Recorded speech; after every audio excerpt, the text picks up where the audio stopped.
getting deeper and deeper. And our current crop of health professionals just can't do that. You know, that's not what they're trained to do. They're trained to provide technical medical care to people who are already sick.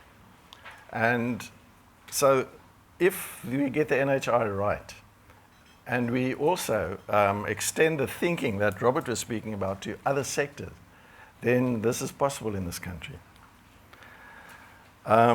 So why is it so important to look at the causes of the causes? This is a picture I took recently in Khayelitsha that shows some children playing at a standpipe. That is the water supply to 400 people in that area. And as you can see, it's surrounded by filth. This is not 20 minutes from where we're sitting now, is where the conditions under which people are living.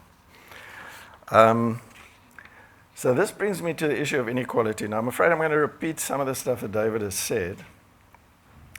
This slide I made a few years ago, it comes from the presidency. It shows you in the blue and green bars the income of the richest 10 and 20% of South Africans. And if you use a telescope from the back there, you'll see two little brownish dots at the bottom. That's the income of the poorest 10 and 20% of the country. This gap is a time bomb. You know, nothing is going to work unless we close this gap. Nothing. Everything will fall apart. And again, this is a recent study by Leibrand and others that shows you, if you look at this, shows you the cumulative share of the population, and the cumulative share of the income.